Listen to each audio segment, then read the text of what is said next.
नमस्कार, मी संजय आवटे. आवाज महाराष्ट्राचा विशेष कार्यक्रमात तुमचं स्वागत. आज पुन्हा नवी गाज, नवा आवाज. महानगरपालिका जिल्हा परिषद निवडणुका जाहीर झाल्या आणि त्याच्यानंतर सगळं वातावरण एकूणच राजकीय झालेलं आहे, माहोल बदलला आहे. त्यामुळे राजकारणाची चर्चा आणि तेवढंच फक्त सध्या सगळीकडे सुरू आहे. आचारसंहिता लागू झालेली आहे, सगळे पक्ष आता कामाला लागलेले आहेत. कुठे उमेदवारांची यादी असणार आहे, कोण त्यामध्ये असणार आहे, सगळी चर्चा फक्त एवढीच याच्या भोवती आहे.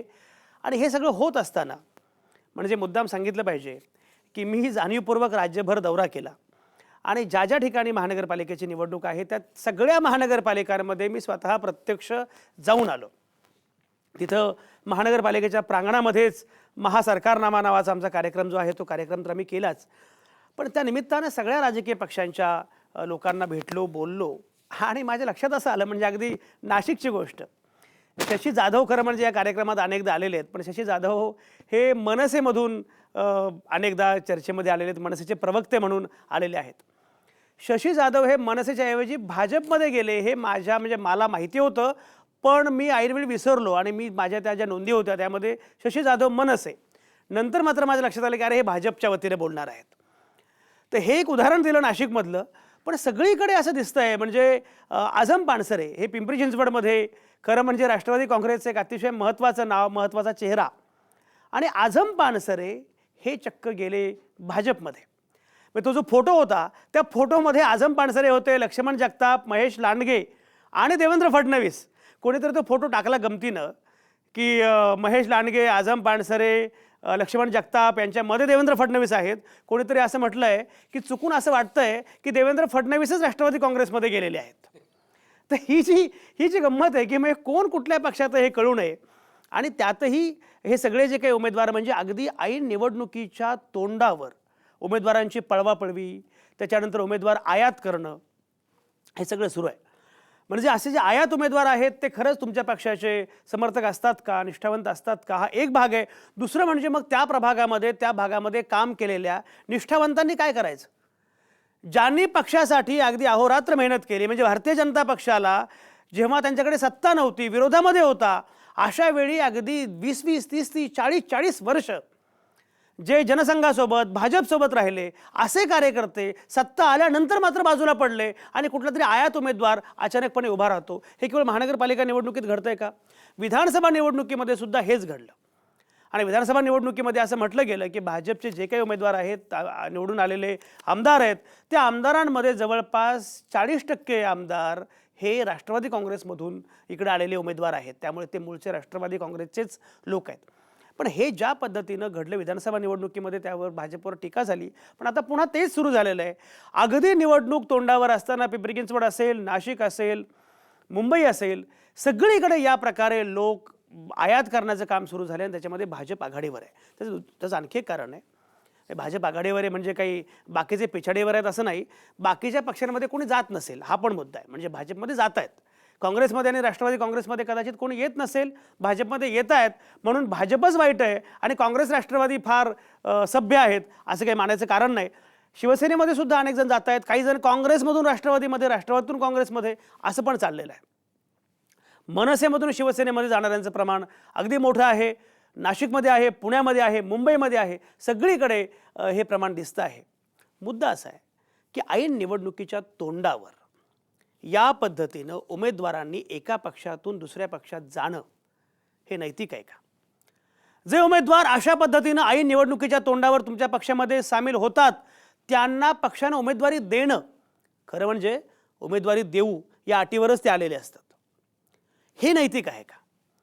लोकशाहीसाठी, एकूण सगळ्या या प्रक्रियेसाठी हे किती योग्य आहे, किती घातक आहे, किती तारक आहे, किती मारक आहे, या प्रकारची चर्चा आपल्याला करायची आहे. कारण आयात उमेदवारांच्या भरवशावर सध्या भाजपसारखे पक्ष अवलंबून आहेत. त्यामुळे ज्या भाजपमध्ये उमेदवार जात आहेत त्या भाजपबद्दल बोललं पाहिजे. ज्या भाजपमध्ये राष्ट्रवादी काँग्रेसमधून आणखी अन्य पक्षांमधून लोक जात आहेत त्या पक्षांबद्दल बोललं पाहिजे. ज्या मनसेतून लोक शिवसेनेमध्ये किंवा अन्य पक्षांमध्ये जात आहेत त्या मनसेबद्दल बोललं पाहिजे. आणि या लोकांना ऐन निवडणुकीच्या तोंडावर घेणाऱ्या शिवसेनेबद्दल पण बोललं पाहिजे. आणि म्हणून आज ही सगळी चर्चा करायची आहे. खरं म्हणजे माझ्या संशोधन विभागानं माझ्याकडे यादीच दिलेली आहे मोठीच्या मोठी की कोण कुठल्या पक्षामध्ये होते आणि कुठे कुठे आलेले आहेत. त्यामुळे अशी जवळपास माझ्याकडे आता एक 40 लोकांची यादी आहे, जी अतिशय महत्त्वाची नावं आहेत आणि ती सगळी महत्त्वाची नावं या पक्षातनं त्या पक्षात गेलेली आहेत.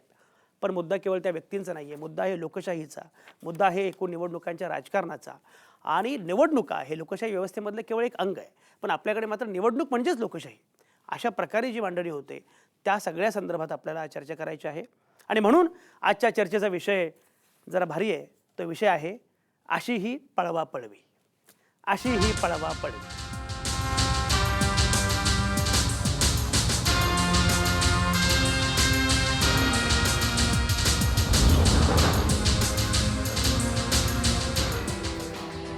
आणि अशी ही पळवापळवी या चर्चेमध्ये आपल्यासोबत सहभागी होणारे जे नामवंत आहेत त्यामध्ये भारतीय जनता पक्षाचे गणेश हाके आपल्यासोबत असणार आहेत. भाजपचे प्रवक्ते आहेत ते.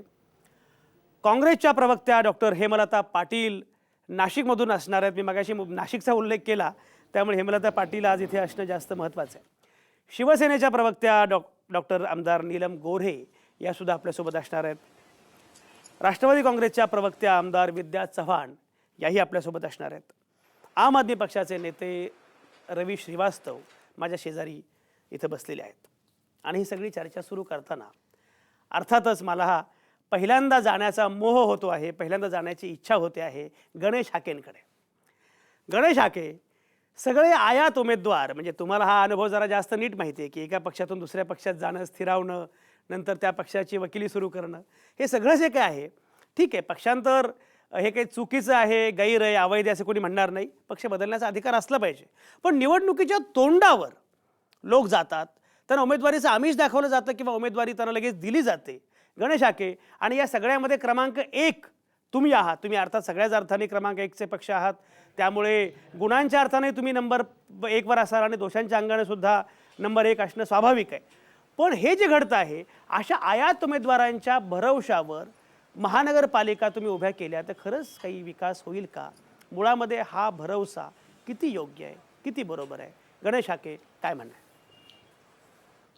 संजयजी, प्रत्येक पक्षाची एक फिलॉसॉफी असते आणि ह्या फिलॉसॉफीच्या अनुसार त्या पक्षामध्ये ते कार्यकर्ते काम करत असतात.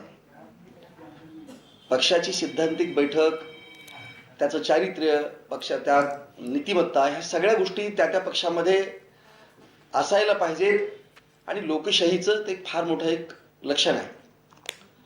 पण दुर्दैवानं आपण गेल्या काही दिवसाचा जर आपण विचार केला तर म्हणजे नॉट भारतीय जनता पार्टीज, मी असं म्हणत नाही, बाकी इतर कुठल्या पक्षाच्या बद्दल, पक्षाच्या सगळ्याच राजकीय पक्षांमध्ये आपण बघितलं तर जी सत्ता आहे त्या सत्तेच्या मागं जाणारे लोक खूप आहेत. आता या सगळ्या गोष्टीचा विचार करत असताना मी आपल्याला म्हटलं की भारतीय जनता पार्टी, तुम्ही म्हणालात की तुमच्या आजचा विषय चर्चेचा हा पळवापळवीचा विषय आहे.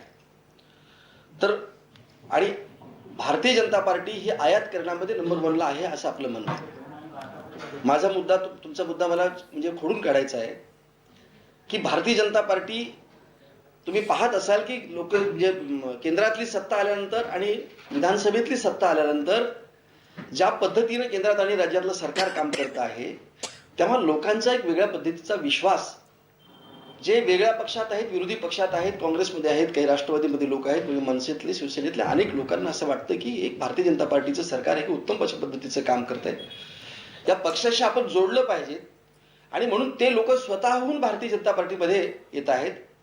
असं आहे की इतर पक्षात, आता राष्ट्रवादी पक्षातून आमच्याकडे पुष्कळ लोक आलेले आहेत, आता येत आहेत, शिवसेनेतून, मनसेतून किंवा अनेक पक्षातून, वेगवेगळ्या पक्षातून आमच्याकडे लोक येतात.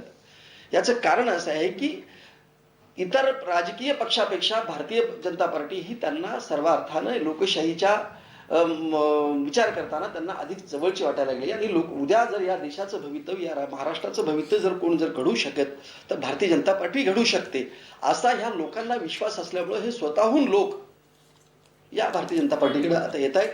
आणि भारतीय जनता पार्टी हा जो एक म्हणजे आता देशातला नव्हे तर जगातला नंबर 1चा पक्ष आहे. आणि या पक्षामध्ये आम्ही पक्षात घेतो, हे तपासून घेतो, विचारपूर्वक घेतो, चांगल्या लोकांना आम्ही पक्षामध्ये प्रवेश देतो. आता कसं असतं की अनेकदा गर्दीमध्ये म्हणा किंवा काही गर्दीमध्ये जेव्हा आपण एखाद्यामध्ये खोटी नोटही आपली त्यात चालून जाते तशातला प्रकार इतक्या मोठ्या प्रमाणामध्ये आज भारतीय जनता पार्टीमध्ये लोक प्रवेश करतायत. त्यातला एखादा कुठंतरी ज्याचं चारित्र्य गणेश चांगलं गणेश असेल, आके असा गणेश आके माणूस तुमचा मुद्दा असा पोहोचला. एखादा माणूस असू सुरुवातीला शकतो. एवढं विवेचन पुरेसे. मी पुन्हा तुमच्याकडे येतो. नीलम गोरे, मला माहित नाही म्हणजे हा निकष कुठला आहे. जगातला सगळ्यात मोठा पक्ष भाजप आहे, अशा पद्धतीची भूमिका आता गणेश आके मांडतायत आणि एकूण ते जे काही बोलले, नीलम गोरे काय म्हणणं आहे?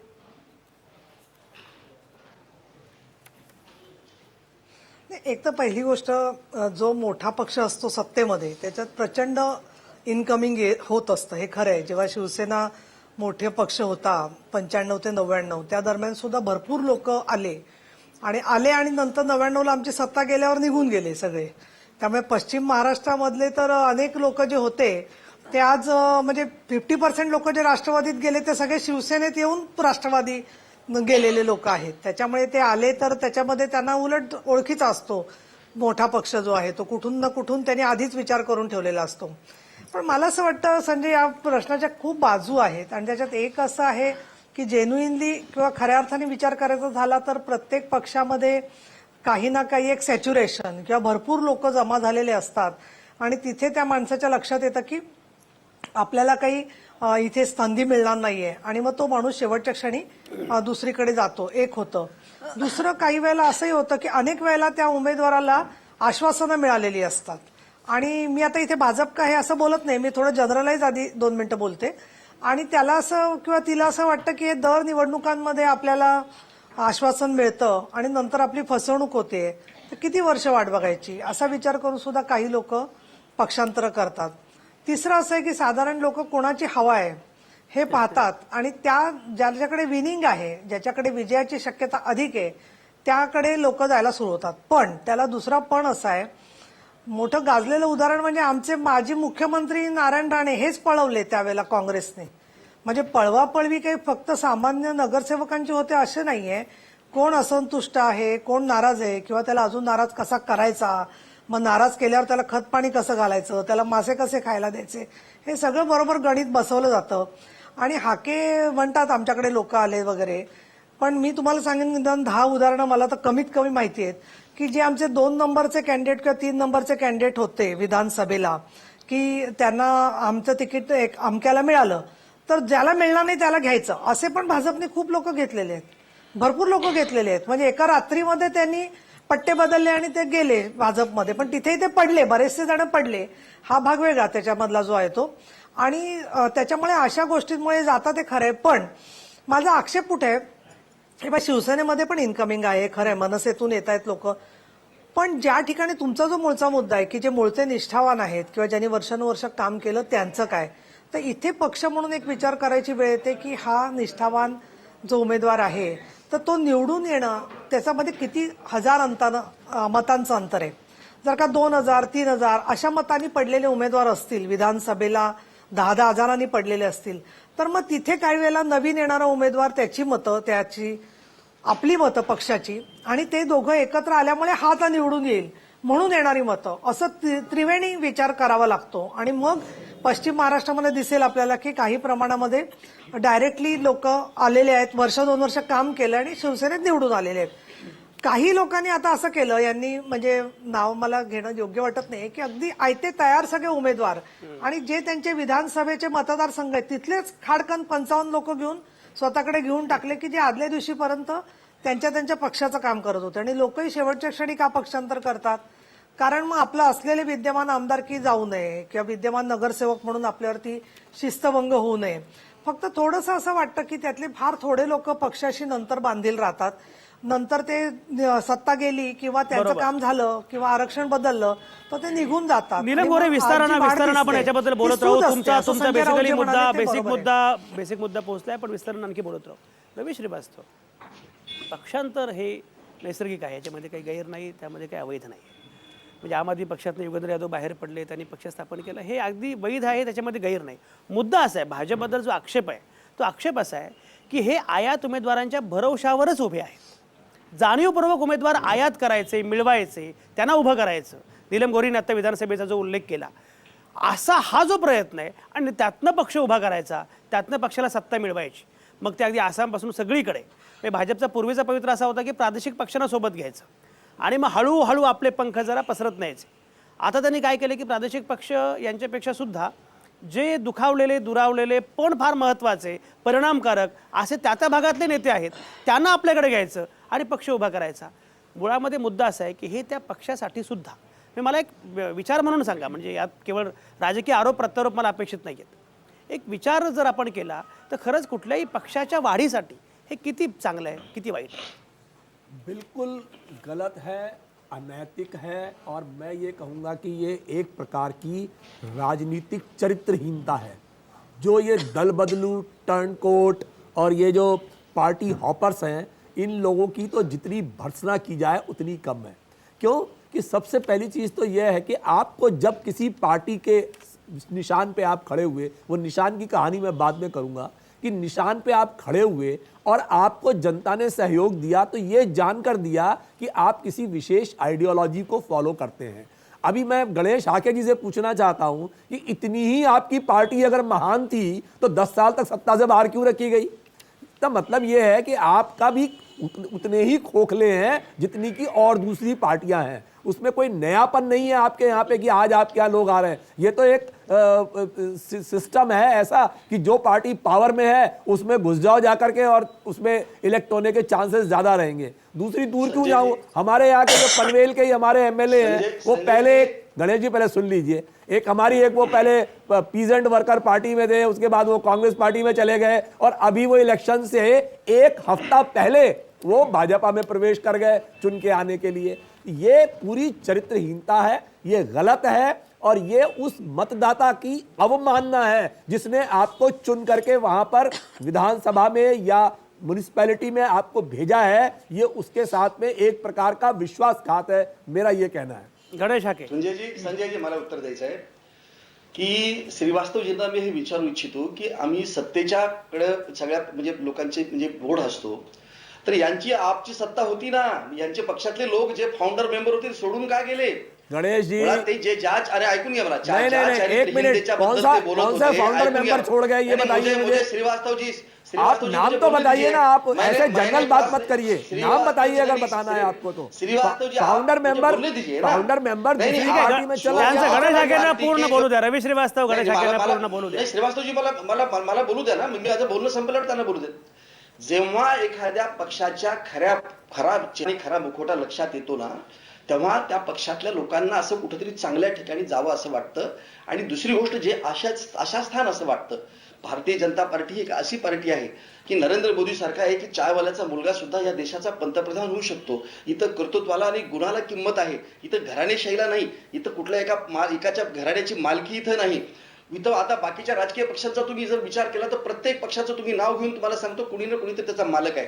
पण भारतीय जनता पार्टी अशी पार्टी आहे की याचा कुणी मालक नाही, कार्यकर्त्यांचा हा पक्ष आहे. आणि म्हणून जेव्हा असं वाटतं की कुठल्याही पक्षातल्या इतर राजकीय पक्षाला जेव्हा तुलना करतात तेव्हा माझ्या पक्षापेक्षा हा वेगळा पक्ष आहे, भारतीय जनता पार्टी एक वेगळा पक्ष आहे, त्याला एक सैद्धांतिक बैठक आहे. गणेश हाके ठीक आहे. तुमचा आमच्या पक्षाकडे नाही गणेश हाके ठीक आहे. तुमचं हे जे तुमच्या पक्षावरचं प्रेम आहे ते पोहोचलं ते स्वाभाविक आप आहे. बहुत बड़ा मजाक कर रहे हैं कि आज तो देश के अंदर नरेंद्र मोदी जी के अलावा किसी का नाम ही नहीं है भाजपा के अंदर. आप ही बता दीजिए दूसरा कौन आदमी है. सारी आप तो चरखे से लेके गांधी जी तक को बदल दिया आपने. बन सकता है, वहां पर भी आप पहुंच गए. पार्टी भी हो सकता है. बरं एक सेकंद डॉक्टर हेमलता पाटील आता आपल्या सोबत आहेत. एक सेकंद हेमलता पाटील, ज्या प्रकारे गणेश हाके भूमिका मांडतायत आणि भाजप कसा वेगळा सैद्धांतिक मूल्याधिष्ठित कार्यकर्त्यांचा पक्ष आहे असं एकीकडे गणेश हाके म्हणतायत, पण दुसरीकडे मात्र भाजप हा आयात उमेदवारांवर उभा असलेला असा पक्ष आहे आणि म्हणून त्याचा पाया भुसभुशीत आहे अशी पण टीका होते. हे मला आता कसं बघताय, काय म्हणणं आहे? गणेश हाके बोलताना पहिले 10 सेकंद ते बोलले आणि मला असं वाटलं की फिलॉसॉफीची चर्चा चालली आणि काहीतरी उच्च दर्जाची चर्चा होईल. पण नेहमीच्या सवयीप्रमाणे मग त्यांनी मोदींचं गुणगान आणि भाजप जगामधला कसा एक नंबरचा पक्ष हे सांगायला सुरुवात केली. मला आपल्याला या ठिकाणी सांगायचं आहे की force always attract main of lower morality. तर खरं सांगायचं तर हा फोर्स जो आहे तर ज्यांची मॉरॅलिटी कमी आहे त्या लोकांना हा अट्रॅक्ट करतो. आणि भाजपच्या बाबतीत विचार केलं तर भाजप पक्षाचं एकंदर वागणं बघितलं तर RSSच्या केडरमधून आलेले जे मुख्यमंत्री आहेत त्यांनीच 2 दिवसापूर्वी घोषणा केली की जेवढी आयात आपल्या पक्षामध्ये होईल तेवढी आयात करा. म्हणजे भाजप आता कुठल्या दिशेने चाललेलं ताई, आहे हे असं आपल्याला म्हटलेलं नाही. समजतं. आपण चुकीचं त्यांनी आयात आणि करा एक असं मिनिट, म्हटलेलं एक नाही. मिनिट, हे बघा ताई, एक चुकीचं मिनिट, सांगू एक नका. मिनिट, त्यांनी एक आम्ही मिनिट, आमच्या गणेशजी, पक्षात चांगल्या एक मिनिट, लोकांनाच एक प्रवेश मिनिट. देऊ, चांगल्या लोकांनाच घेऊ असं म्हटलेलं आहे त्यांनी. तुम्ही मला चांगल्या लोकांची व्याख्या इथं सांगू नका, कारण मी नाशिकमधून बोलते आणि नाशिकमधून भाजपने कोणाकोणाला आयात केलेलं नाही, आहे नाही. आणि कोणाकोणाला तिकीट दिलेलं आहे हे मला तुम्ही आता बोलायला सांगू नका, कारण मला हे आता या ठिकाणी बोलायचं नाहीये आणि वातावरण खराब करायचं नाहीये. जे कोणी गुंडगिरी करतात, जे कोणी घरफोडी करतात, ज्यांच्यावर गुन्हे दाखल आहेत त्या सगळ्यांना भाजपमध्ये नाशिकमध्ये आयात केलेला आहे आणि नाशिकचे पालकमंत्री या सर्व पिलावळीला बरोबर घेऊन फिरतात. हे नाशिककरांनी उघड्या डोळ्यांनी बघितलेलं आहे. त्यामुळे तुम्ही स्वच्छ चारित्र्य आणि ह्या गोष्टींचा उल्लेख तुम्ही नाशिकपुरता तर बिलकुलच करू नका. मुख्यमंत्र्यांचं स्टेटमेंट आहे की जे कोणी येत असतील पक्षामध्ये त्यांना वेलकम करा. आणि या ठिकाणी संजयजी मला एक सांगायचंय, ताई तुम्ही चुकीचं सांगता. असं मुख्यमंत्र्यांनी कुठेही स्टेटमेंट दिलं नाही. माझं म्हणणं मुख्यमंत्र्यांच्या विधानाचा विपर्यास करून चुकीचं लोकांच्या समोर आणू नका. असं मुख्यमंत्र्यांनी कधीही कुठेही बोललेलं नाही. मला सांगा असं कुठं बोलले की लागेल तेवढं आयात करा म्हणून? असं बोललेले नाहीये. 2 दिवसापूर्वी मुख्यमंत्र्यांनी हे स्टेटमेंट केलं आहे आणि त्याच्यामध्ये मुख्यमंत्र्यांनी स्पष्ट सांगितलेलं आहे ऐका गणेश आके त्यांना बोलू द्या. त्यांना बोलू द्या. तर सांगायचा मुद्दा असा आहे की निवडणुकीच्या तोंडावर एक 2-3 लोक पक्षामध्ये आले आणि त्यांच्यावर अन्याय झाला म्हणून त्यांना पक्षामध्ये घेतलं तर गोष्ट निराळी.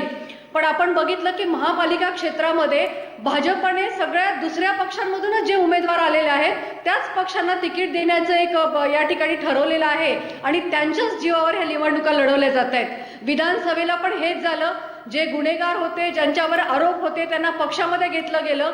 ज्यांच्यावरती खावडीचा आरोप होता, आदिवासींचे पैसे चोरल्याचा आरोप होता, त्या लोकांना ह्या पक्षामध्ये घेतलं गेलं आणि त्या पक्षाने लोकांना ह्या पक्षामध्ये घेऊन पावन केलं गेलं.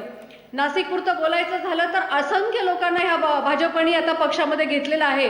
आणि सर्वात मुख्य मुद्दा या ठिकाणी संजयजी मला बोलायचं आहे की गेल्या 20 वर्षापासून मी नाशिक महानगरपालिकेच्या 4 निवडणुका जिंकून आलेल्या आहेत. 20 वर्षापूर्वी जो भाजपचा मी कार्यकर्ता बघितलेला आहे की जो बूथवरती बसतो, जो पत्रकं वाटतो, तो कार्यकर्ता ह्या सेकंदाला पण कार्यकर्ताच राहिलेला आहे. आणि ज्यांच्या विरुद्ध हा कार्यकर्ता लढलेला आहे तेच लोक आता ह्या पक्षामध्ये आलेत आणि परत त्याला ह्या पक्षाचं काम करावं, या उमेदवाराचं काम करावं लागणार आहे. मला असं वाटतं की स्वतःला केडर बेस पक्ष जो म्हणतो, जो चारित्र्याच्या गप्पा मारतो, जो सच्चारित्र्याच्या गप्पा मारतो, त्या पक्षाकडनं ह्या वर्तनाची अपेक्षा नव्हती. डॉक्टर हेमलता तुमचा मुद्दा पोहोचलेला आहे. पण तुम्ही सांगितलं की पैसे खाणाऱ्या लोकांना भाजप आपल्या पक्षामध्ये घेतंय. याचं कारण असं आहे, याचं कारण एक असं असेल, त्यांच्या एक मंत्री असं म्हणाले होते की आपल्या लोकांना पैसे कसे खावेत ते समजत नाही, त्यामुळे बाहेरचे लोक येऊन कदाचित प्रशिक्षण देतील अशी त्यांची अपेक्षा असावी.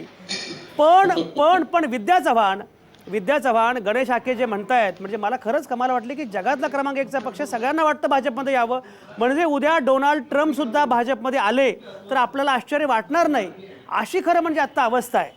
अद्याप तरी ट्रम्पने असं काही म्हटलेलं नाहीये, पण उद्या म्हणतील काही, त्याच्यामध्ये काही फार आश्चर्य वाटू नये. विद्या चव्हाण, अशा सगळ्या परिस्थितीमध्ये जे गणेश आके बोलतायत, काय म्हणणं आहे?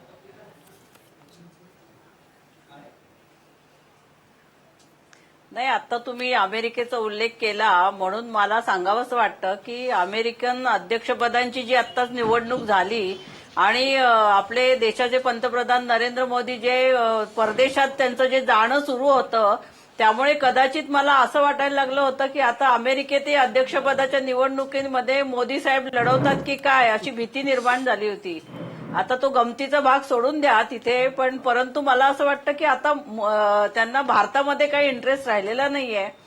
परंतु हाके जे म्हणतायत की आमचाच पक्ष कसा श्रेष्ठ आहे आणि अगदी जगातला नंबर 1चा पक्ष आहे, तर हाकेजींचं मी अभिनंदन करते की तुम्ही ज्या भ्रमात आहात त्या भ्रमातच तुम्ही राहा, कारण तुमचा पक्ष हा हुकुमशाहीकडे वाटचाल करतो आहे. नरेंद्र मोदींच्या व्यतिरिक्त पक्षामध्ये कोणी बोलणारं दिसत नाहीये आणि भाजपची आज परिस्थिती अशी आहे की भाजपकडे कार्यकर्ते नाही आहेत आणि म्हणून भाजप जे मागच्याही निवडणुकांमध्ये आपण बघितलं, पुण्याला अनेक गुंड प्रवृत्तीच्या लोकांनी भाजपमध्ये प्रवेश केला आणि आता हाके साहेब इकडे नैतिकतेच्या गप्पा मारतायत. परवा 2 दिवसापूर्वी सुद्धा मुख्य गिरीश बापट यांनी एका गुंडाला, तिथे कुविख्यात गुंडाला प्रवेश दिलाय पक्षामध्ये, आणि पुन्हा ते नैतिकतेच्या गप्पा मारतायत. म्हणजे आता लोकांना काय समजायचं ते निश्चितच लोकांनी समजलेलं आहे. परंतु आता सर्वसामान्य राजकीय पक्षांकडे जे कार्यकर्ते येतात त्यांना आता फक्त लवकरात लवकर निवडणुका जिंकायच्या आणि नगरसेवक पद, आमदारकी असं काहीतरी पदरात पाडून घ्यायचं, हे जे आता लोकशाहीला पोषक नाहीये. परंतु आता सर्व पक्षांमध्ये अशी चढाओढ झालेली आहे की जे पक्षाचे निष्ठावंत लोक आहेत त्यांच्याकडे पक्षाचं दुर्लक्ष होतं, आणि जे आयाराम गयाराम असे लोक आहेत ज्यांना लोकांमध्ये काहीतरी नाव आहे, ज्यांच्याकडे पैसा आहे, ज्यांच्याकडे गुंडगिरी आहे, ज्यांच्याकडे मनी पॉवर आणि मसल पॉवर आहे, अशा लोकांना प्रत्येक पक्ष हा मोठ्या प्रमाणात त्याचं काय म्हणतात त्याला स्वागत करतायत. ही लोकशाहीला अत्यंत, लोकशाहीतली दुर्दैवी गोष्ट आहे की अशामुळे लोकशाही कशी टिकणार आहे या देशातली. तर भाजपकडे जे आता लोक मोठ्या प्रमाणात येताना आपल्याला इतर पक्षातले कार्यकर्ते दिसत आहेत, ते प्रत्येक पक्षामध्ये जो सत्ताधारी पक्ष आहे, म्हणजे आपण जे म्हणतो जिथे गुळ तिथे मुंगळे, तसं जिथे सत्ता तिकडे सगळे, असं एक समीकरण मला असं वाटतं आता झालेलं आहे. आणि तो एक नैसर्गिक जी माणसाची बरोबर वृत्ती आहे बरोबर की मला विद्याचव्हाण सगळं विद्याचव्हाण काही तुमचा मिळालं पाहिजे, मला तुमचा काहीतरी तुमचा चांगलं मुद्दा पोहोचला. मिळालं विद्याचव्हाण मुद्दा पोहोचला. आणि राजकारणात गेल्यानंतर विद्याचव्हाण तुमचा मुद्दा पोहोचला. मला तर ब्रेक घ्यायचा आहे, पण गणेश हाके तुमचं मुंगळ्यांबद्दल नाही, तुमचं या आयाराम गयारामांविषयी काय मत आहे? नाही, आता ज्या विद्याताईंनी ज्या गोष्टींचा उल्लेख केला आणि विद्याताईंनी सांगितलं की अशा पद्धतीचे लोक गुंड वगैरे लोक घेत आहेत आणि तिथल्या म्हणजे ओरिजिनल पक्षाच्या लोकांच्या वरती अन्याय होतो आहे. खरं म्हणजे ताईंना त्या गोष्टीचा फार मोठा अनुभव आहे. नुकताच त्यांच्या गोरेगावमध्ये, दिंडोशीमध्ये ज्या पद्धतीचं राष्ट्रवादीने तिकिटांचं वाटप केलं त्याच्या विरोधात आपल्या विद्याताईला बिचारीला आपल्या त्यांच्या पक्षाच्या म्हणजे कार्यालयामध्ये निदर्शनं करावी लागली. ही त्यांच्या पक्षात अशा स्वरूपाचं घडू शकतं. भारतीय जनता पार्टीमध्ये असं घडत नाही. भारतीय जनता पार्टी ही केडर बेसच पार्टी आहे. भारतीय जनता पार्टीमधल्या जुन्या प्रामाणिक कार्यकर्त्यांना न्याय दिला जातो. गणेश हाके तुमचा मुद्दा पोहोचलाय. फक्त एक सेकंद. गणेश हाके तुम्ही जो मुद्दा उपस्थित, गणेश हाके तुमचा मुद्दा पोहोचला. विद्या चव्हाण त्यांनी जो मुद्दा मांडला, काय म्हणणं आहे?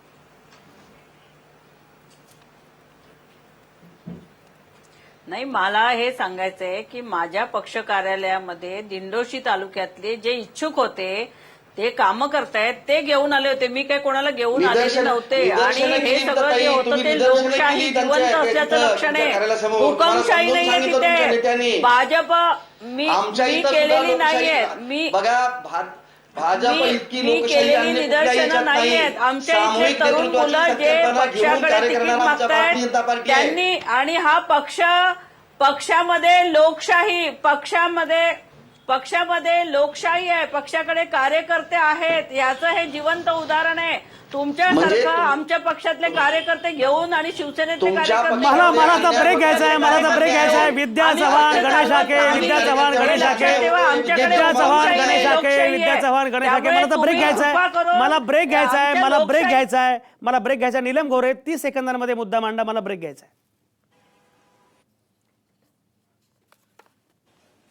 मला एक असं वाटतं या सगळ्यामध्ये की पक्षांमध्ये व्यक्तीला आपण अर्थात प्रतिनिधित्व करतो. पक्षांना जर का टक्केवारी मिळत असती तर हा आयाराम गयारामचा प्रश्न संपला असता. हे जे बाळासाहेब ठाकरेंचं म्हणणं होतं ते जरी प्रत्यक्षात स्वीकारलं गेलं नाही तरी ते मूलगामी आहे, हे मला इथे मांडायचंय. बरं, आता हा जो उपाय आहे तो उपाय काय आहे या सगळ्या संदर्भामध्ये आपण बोलत राहू. तुम्ही कुठंच जाऊ नका. आता या क्षणी मी घेतोय एक छोटासा ब्रेक.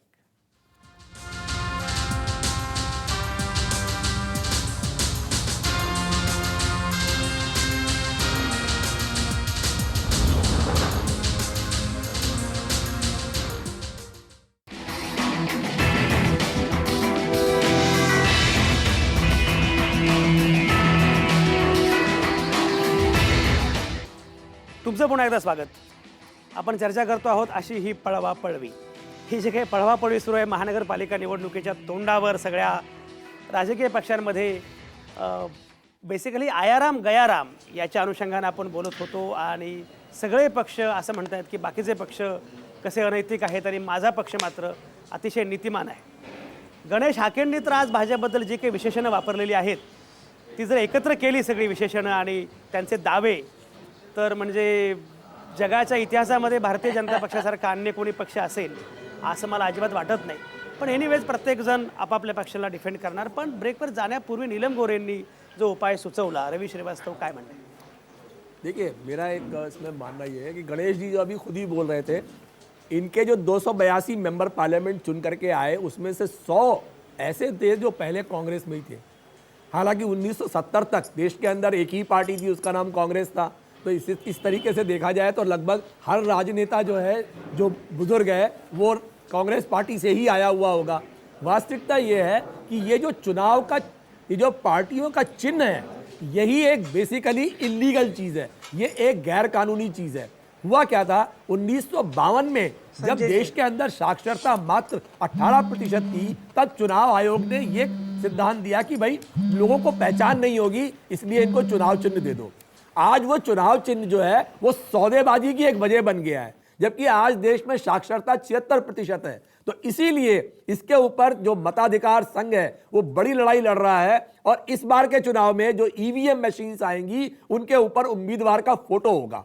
तो उम्मीदवार के फोटो के ऊपर बटन दबाना जरूरी है. और धीरे धीरे ये चिन्ह, क्योंकि गवर्नर है, मान लीजिए मुंबई महानगर पालिका का चुनाव है, तो गवर्नर जो गैजेट नोटिफिकेशन जारी करते हैं, उसमें ये कहते हैं कि मतदाता निर्वाचित करें, सदन का चुनाव करें.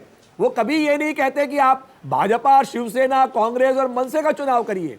ये सिद्धांतता ही गलत है. ये चुनाव चिन्ह की प्रक्रिया ही खत्म हो जानी चाहिए. केवल रवी श्रीवास्तव मुद्दा चिन्हांचा नाहीये, पण मुळामध्ये पक्ष व्यवस्थेच्या अनुषंगानं जरा मूलगामी चिंतन आपण केलं पाहिजे. एवढ्या वरवर पद्धतीने बोलून चालणार नाही. नीलम गोऱ्हे काय म्हणणं आहे?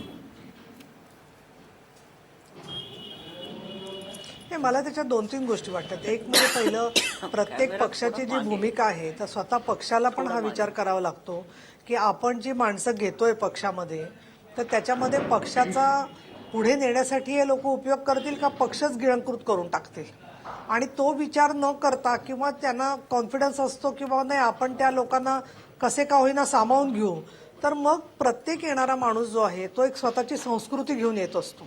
आपल्याकडे एक शब्द आहे बघा, काँग्रेस संस्कृती, भाजप संस्कृती, शिवसेनेचा विचार. शिवसेनेच्या मध्ये तर बोललंच जातं की शिवसेनेच्या गुहेत जाणं सोपं आहे पण बाहेर निघणं अवघड आहे. अशा सगळ्या गोष्टी बोलल्या जातात, कारण एक प्रत्येक पक्षाची एक विचारधारा जशी आहे तशी कार्यपद्धती आहे, त्यांची एक संस्कृती आहे. माझं याच्यामध्ये म्हणणं असं आहे की पक्षांनी स्वतःहून निर्णय घेऊन स्वतःची कार्यपद्धती काही प्रमाणात बदलली तर हा वेगळा गोष्ट होते. पण दुर्दैवाने ज्या वेळेला अशा पद्धतीचा मास एक्झोडस किंवा मोठे लोंढे पक्षामध्ये घ्यायचा प्रकार सुरू होतो, त्यावेळेला तो पक्ष न राहता बाकीच्या पक्षांमधल्या ज्या अपप्रवृत्ती आहेत किंवा कार्यपद्धती आहेत त्या सुद्धा हळूहळू आत्मसात व्हायला लागतात आणि मग तिथे त्या पक्षाचा जो चेहरा आहे तो हरवतो. दुसरं मला असं वाटतं की निष्ठावान कार्यकर्त्यांबद्दल तुम्ही जे बोललात संजयजी, आज प्रत्येक पक्षामधला निष्ठावान कार्यकर्ता खरोखर तुम्हाला दुवा यासाठी देणार आहे की त्याचा विचार करणं हे पक्षाला अपरिहार्य असतं. पण मला इथे एक मुद्दाम सांगायला पाहिजे की साधारणपणाने जिथे मास बेस आहे ऑलरेडी चांगल्या प्रकारचा शिवसेनेचा, तर त्या ठिकाणी तुम्हाला लक्षात असेल 2007ला 2012ला जे शिवसेनेचे शाखा प्रमुख होते किंवा जे शिवसेनेचे उपविभाग प्रमुख होते, अशा अनेक लोकांना तिकीटं दिलेली आहेत. म्हणजे संघटनेमधले जे काम करणारे लोक आहेत त्यांना तिकीटं देणारे, आज आमचा कोल्हापूरचे आमदार घ्या, जे विद्यार्थी सेनेचे प्रमुख होते 91 साली, आज तिकडचे ते आमदार आहेत.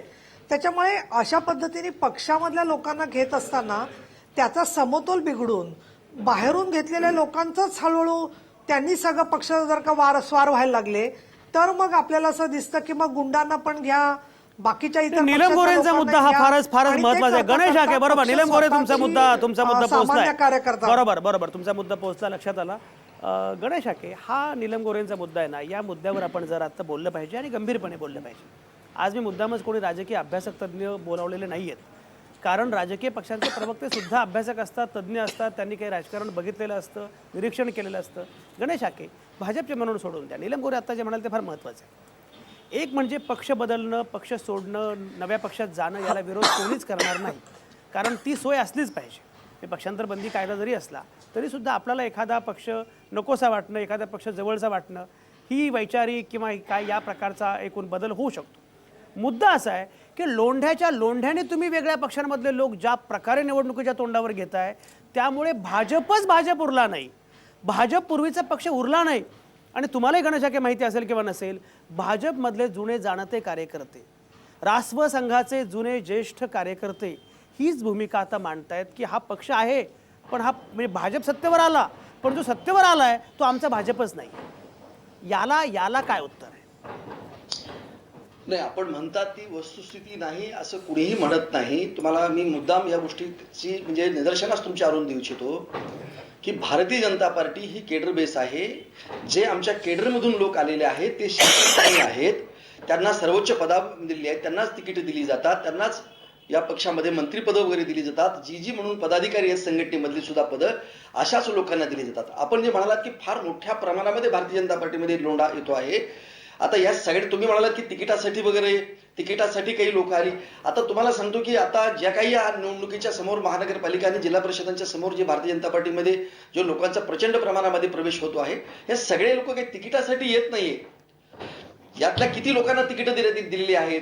आता महानगरपालिकेच्या तोंडासमोर जी लोक आमच्यामध्ये प्रवेश केलेली आहेत सगळ्या लोकांना तिकीटं म्हणजे कमिटमेंट देऊन आम्ही पक्षात प्रवेश आम्ही आता पक्षात प्रवेश देत असताना कुठल्याही कार्यकर्त्याला कमिटमेंट देऊन प्रवेश दिलेला नाही आणि देत नाही. तुम्हाला मी सांगतो, पक्षात पहिल्यांदा प्रवेश करा, पक्षाची फिलॉसॉफी तुम्ही आत्मसात करा, त्याच्यात तुम्ही रुळा, पक्षाचं काम करा आणि त्याच्यानंतर तुम्हाला जर योग्यता वाटली तर आणि पक्षाच्या तुम्ही पठडीमध्ये बसत असाल असं वाटलं तर तुम्हाला तिकीट देईल असं प्रामाणिकपणे हे सांगितलं जाते. तुम्हाला सांगतो. आणि तशाच पद्धतीनं तरीही प्रचंड प्रमाणात लोक मला सांगतो की भारतीय जनता पार्टीमध्ये प्रवेश करतात. ज्या गोष्टीचा उल्लेख म्हणजे गणेशजी एक हफ्ता पहले काँग्रेसमधून नाही गणेशजी एक हफ्ता पहले जो शामिल होगा पार्टी में उसको टिकट मिलता है. बात का जिक्र किया, मैं उस बात का मैं उत्तर दे रहा हूँ. एक हफ्ता पहले किया कि नहीं एक नहीं सुनिए श्रीवास्तव जी, आपने जिस कांग्रेस का उल्लेख किया और बोले कि वो कांग्रेस से लोग इधर आए और अभी वो चुन के लोग आया है, ऐसा आपने जिक्र किया था. जब कांग्रेस में ये लोग थे तब ये बुरे नहीं थे क्या? जब इशू नहीं था क्या? जब वो कोई अलग पॉलिटिकल पार्टी का आदमी हमारे भारतीय जनता पार्टी में आता है तो इशू बन जाता है, वो गलत है, वो अच्छे लोग नहीं है, गुंड है, ऐसा. लेकिन जो पार्टी में वो थे पहिले, ज्या पार्टीत ते पूर्वी होते तेव्हा ते गुंड नव्हते, ते क्रिमिनल नव्हते, ते कुठल्या म्हणजे ते फार चांगल्या पद्धतीचे कार्यकर्ते होते. त्या लोकांनी अरे पर गणेश जी भारतीय जनता पार्टीमध्ये गणेश जी एक मिनट आप तो औरों से अलग है ना. आप तो you are a party with a difference. You are a party with a difference. आप तो अलग है. आपने क्यों ले रहे हैं क्रिमिनल्स को? नहीं श्रीवास्तव जी, हम पार्टी क्या है, पार्टी विद डिफरेंस है. पार्टी विद अ डिफरेंस है आप तो. आपने क्यों ले रहे हैं क्रिमिनल्स को? प्रवेश देतो आहे तर त्याच्या सगळ्या गोष्टी पाहूनच, त्याची नैतिकता, त्याचं चारित्र्य, ह्या सगळ्या गोष्टी बघूनच आम्ही प्रवेश देतोय. गणेश आके ठीक आहे तुमचा मुद्दा मला बोलू द्या. समजा मी तुम्हाला सांगितलं की अनेकदा घाई गर्दीमध्ये जेव्हा पैसे मोजले जातात तेव्हा एखादा खोटी नोट सुद्धा तुम्हाला मी सांगितलं की ती चालून जाते अनावधानानं किंवा सध्या नोटाबंदीनंतर नोटेचा सहज उल्लेख केला तरी भीती वाटते हो. असं काय करतो? नाही तुम्हाला नाही संजयजी, अशा गोष्टी एखाद्या घटजामाच्या लक्षात येतात तेव्हा त्याला आम्ही त्याही खड्यासारखे त्याला आम्ही बाजूला ठेवण्याचा, त्याला कुठल्याही प्रवाहामध्ये न घेण्याचा, त्याला प्रक्रियेत न सामावून घेण्याचा, त्याला पदाधिकारी करणं किंवा त्याला तिकीट न देण्याबाबतची काळजी भारतीय जनता पार्टी घेत आहे. गणेश आके तुमचा मुद्दा पोहोचलाय. मुळामध्ये सगळ्यांचा आक्षेप असा आहे की लोकांना पक्षामध्ये घेणं याच्यामध्ये काही आक्षेप कोणी घ्यायचं कारण नाही, हे सगळ्याच पक्षांनी केलेलं आहे. पण लोकांना निवडणुकीच्या तोंडावर पक्षामध्ये घेणं हेच निवडणुकीचं धोरण होतं तेव्हा अडचण असते. विद्या चव्हाणांना विद्या चव्हाण ठीक आहे. गणेश आके तुमचा मुद्दा पोहोचला. विद्या चव्हाणांना बोलू द्या. गणेश आके तुम्ही तुमची भूमिका मांडली, विद्या चव्हाणांना बोलू द्या. असतील तर आम्ही आदरणीय स्वागत केलंच पाहिजे. मी मगाशीच म्हटलं, मी सुरुवातीलाच म्हटलं तुमच्या पक्षात लोक येत आहेत, अन्यत्र येत नाही. मला हे सांगायचंय, मला हे विद्या चव्हाण बोला की हाकेजी इथे सरळ सरळ खोटं बोलताय तुम्ही. तुमच्या बातम्यांच्या जर न्यूज मधनं काही दाखवले दृश्य तर त्याच्यामध्ये गुंडांनी भाजपमध्ये प्रवेश केलेला आहे. आता हाके साहेब इथे येऊन जर खोटं बोलत असतील तर ते कोणालाही पटणार नाहीये. गुंडांना प्रवेश दिलेला आहे, मग तुम्ही गंगाजल त्यांच्यावर शिंपडून त्यांना तुम्ही शुद्ध करून घेताय का? आता मी प्रत्येक चॅनलने ही न्यूज दाखवलेली आहे. सांगतो मुख्यमंत्री तुम्ही ज्या देवेंद्र गोष्टीबद्दल फडणवीस बोलताय ना, यांच्या तुम्ही उपस्थितीत, विठ्ठल गिरीश शेलारबद्दल बापट तुम्ही यांच्या बोलताय, त्याच्याबद्दलचं उपस्थितीत स्पष्टीकरण मी स्थानिक देतो. गुंडांना प्रवेश नाही. केलेला आहे आणि तुम्ही विद्याताई, सांगता ते विद्याताई, गुंड नाहीये. विद्याताई, म्हणजे तुम्ही ज्या तुम्ही गोष्टीबद्दल खोटं तरी बोलताय, बोलताय त्याच्याबद्दलचं मी किंवा स्पष्टीकरण तुम्ही देतो. त्यांना मला ऐका गंगाजल टाकून शुद्ध करून घेताय. म्हणजे अशा अजिबात प्रकारे करत नाहीये तुम्ही तुम्ही. बोलणं आणि आवटेजी आपण त्यांचा मुद्दा खरं खोडून काढला पाहिजे. तुमच्या चॅनलने प्रत्येक वेळेस बातम्यांमध्ये दाखवलेलं आहे. मग तुम्ही कबूल करा ना. तुम्ही निर्लज्जपणे सांगा की आम्ही आमच्या पक्षामध्ये गुंडांना प्रवेश देणार, त्यांना निवडून आणणार. कारण मतदारांना पैसे वाटणं, धाकदपटशा करणं आणि गुंडगिरीच्या मार्फत मतं मिळवून देणं हे सगळं तुम्ही करताय, हे तुम्ही कबूल केलं पाहिजे. तुम्ही इथे येऊन खोटं सांगताय. माझी विनंती आहे तुम्हाला असं खोटं बोलू नका, कारण लोक बातम्या बघतात. बातम्यांमध्ये गुंडांना दिलेला प्रवेश त्यांनी बघितलेला आहे. विद्याताई सगळे लोक तुम्हाला गणेश हाके माझ्यासारखे नाही आहेत ना. माझ्यासारख्या लोकांनी राजकारणात आलं पाहिजे, पण त्यांना येऊ देणार नाही. तुम्ही वैयक्तिक टीका करू नका. वैयक्तिक टीका करू गणेश हाके, नका. विद्या चव्हाण, तुम्हा दोघांचाही मुद्दा पोहोचलाय. गणेश हाके, विद्या चव्हाण दोघांचाही मुद्दा पोहोचलाय. विद्या चव्हाण मी ऐका विद्या चव्हाण मी मुद्दा खोडण्यासाठी नाहीये. मुद्दा खोडण्यासाठी तुम्ही लोक आहात, त्यामुळे तुम्ही मांडत आणि खोडत राहा. त्यातून पुढे चर्चा न्यायची एवढं माझं काम आहे. हेमलता पाटील, जे आता गणेश हाके बोलतायत आणि त्याला ज्या प्रकारे विद्या चव्हाणांनी आक्रमकपणे प्रतिकार केला, विरोध केला आणि सांगितलं की तुम्ही जे करता आहात ते अनैतिक आहे, हेमलता काय म्हणणं आहे? आता गणेश हाके बोलताना मला अक्षरशः एखादा विनोदी शो आपण बघतोय असं वाटत होतं.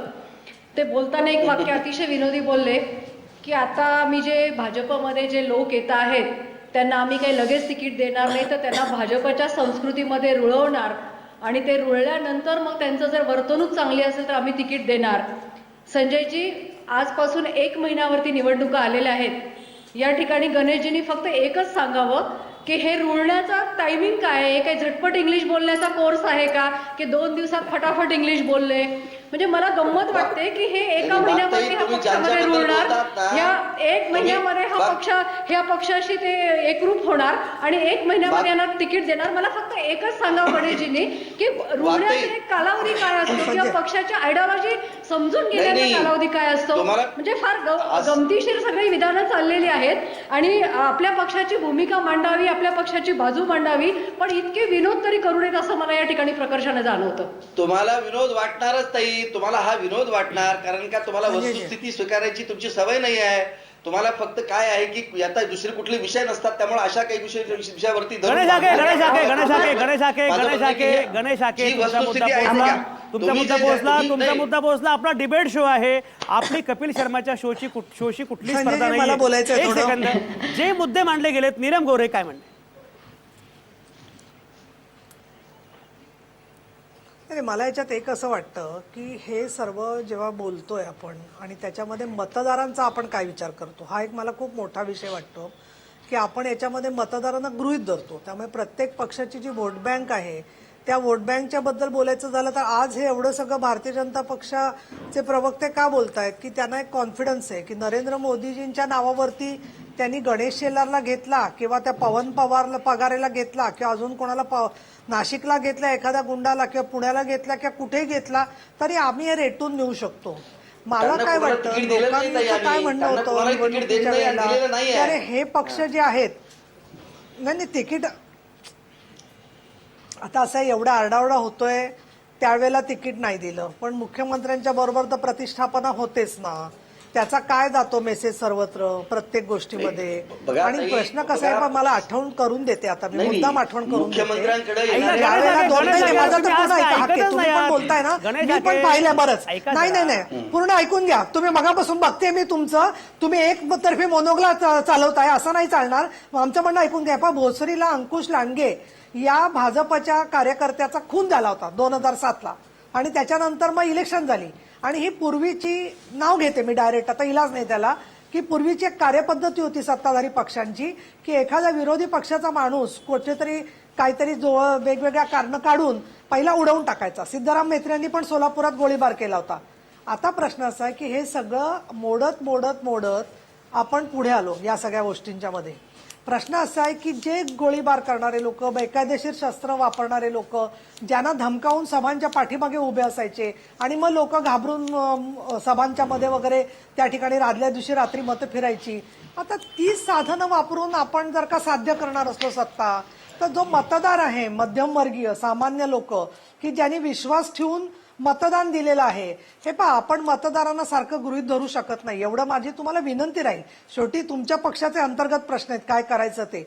पण मी पुण्यासारखं शहर आहे, मुंबईसारखं शहर आहे, या ठिकाणी मला जे दिसतंय स्पष्टपणाने की जी माणसं अशी गेली, बळी झाले किती. पंढरपूरला मला आठवतंय की तिकडे अगदी भर चौकामध्ये खून झालेला होता. अशी किती उदाहरणं. मावळामध्ये मला काल शेतकरी भेटायला आले होते, मुळशी आणि मावळमधले. ते म्हणाले आम्ही वर्षानुवर्ष शिवसेनेबरोबर आहोत, भाजपला आमदार आपलं युतीत असो नसो आम्ही त्यांना निवडून देतो. आता आमच्या जमिनी सगळ्या गेलेल्या आहेत. कशामध्ये? रिंग रोडमध्ये.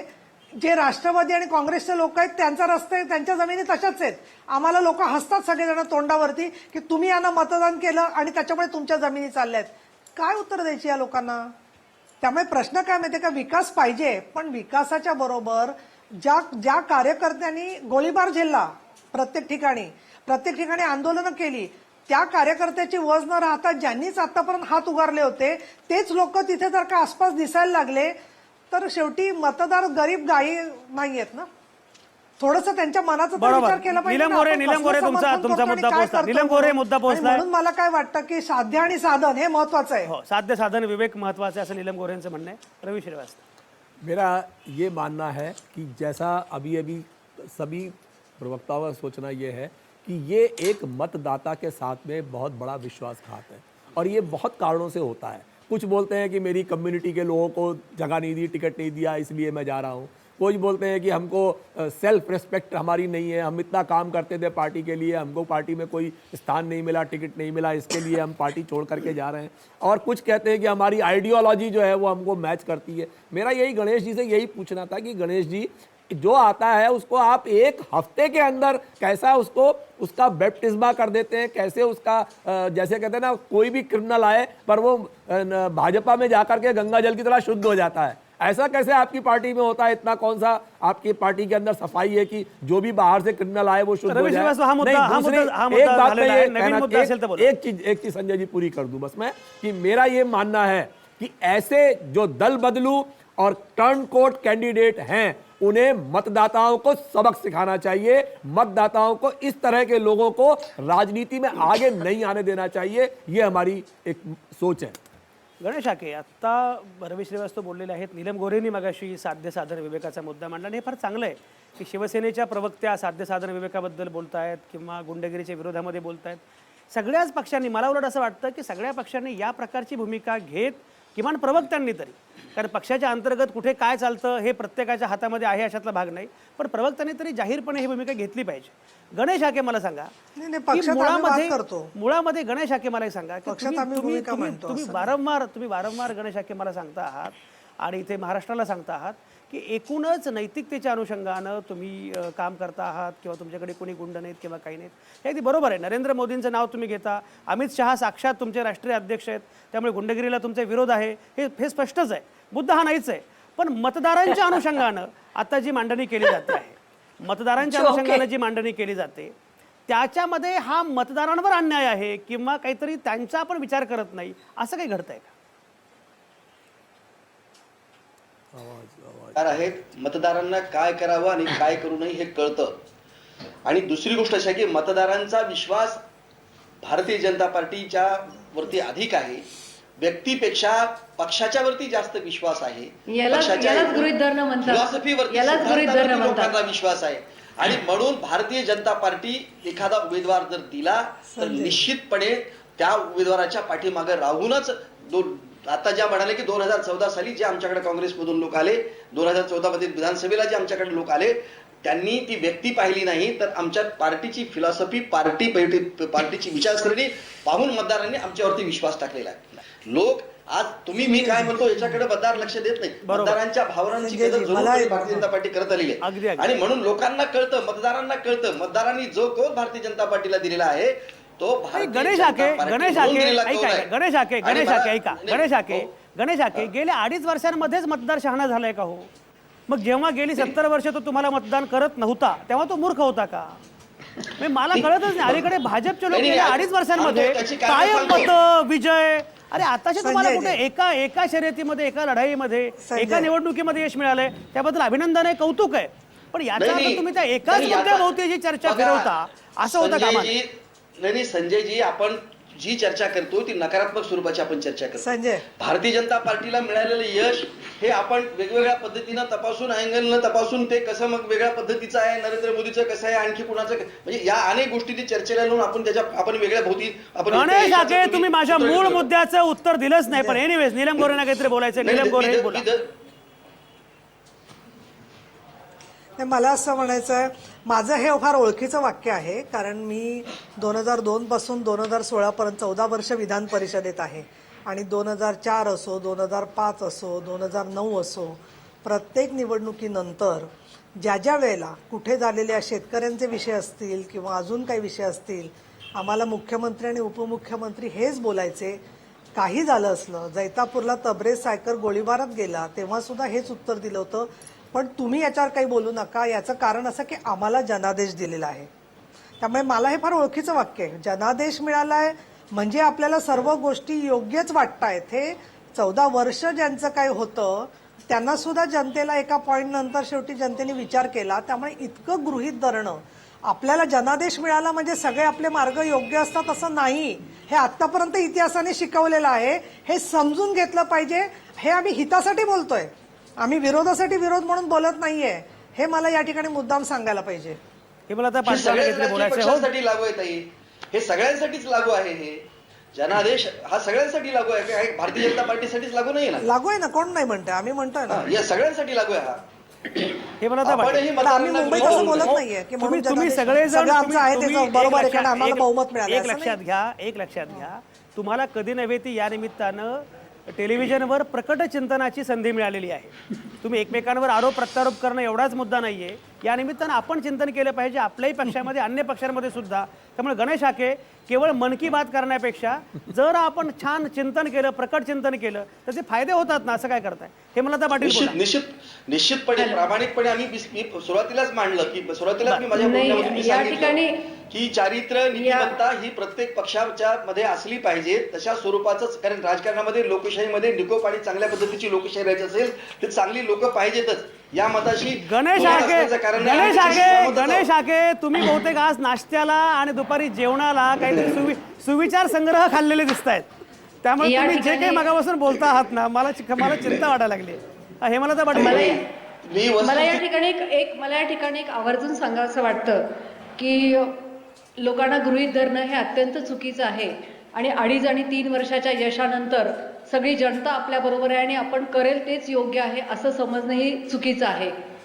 दुसरी गोष्ट, प्रत्येक पक्षाने हा विचार केला पाहिजे की आपल्या पक्षाची आयडिओलॉजी आवडली म्हणून आपल्या पक्षात आलेले जे कार्यकर्ते आहेत त्या कार्यकर्त्यांना न्याय द्यायचा की इतर पक्षातून जे आपण आपल्या पक्षामध्ये आयात केलेलं आहे त्यांनाच परत मोठं करायचं, या दृष्टीनेही प्रत्येक पक्ष ठीक आहे.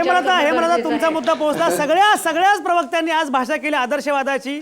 खरं म्हणजे कधीतरी संधी येईल तेव्हा प्रत्येक प्रवक्त्यांना मी विचारणार आहे, जरा तुमच्या पक्षाची आयडिओलॉजी काय जरा सांगा बघू. किती लोक नीटपणे सांगू शकतील मला माहिती नाहीये. पण एनिवेज, या निमित्तानं का असेना आदर्शवादाच्या अनुषंगानं आणि विचारधारेच्या अनुषंगानं लोक बोलले, ही फार चांगली गोष्ट आहे. पण जरी भाजपला हे सगळे लोक बोलत असले तरी हेही लक्षात घेतलं पाहिजे की सध्या विधानसभा आणि विधान परिषदेतले जे विरोधी पक्षनेते आहेत त्यांचा इतिहास बघितला तरी आयाराम गयारामांना विरोधी पक्षसुद्धा किती पाठिंबा देतात हे खरं म्हणजे एकच उदाहरण पुरेसं आहे. पण एनिवेज, आज थांबवा इथं. सगळ्या नामवंतांचे अतिशय मनापासून आभार. पुन्हा भेटू उद्या रात्री 8 वाजता तुमच्या आतल्या आवाजासह. पाहत आणि ऐकत रहा आवाज महाराष्ट्राचा.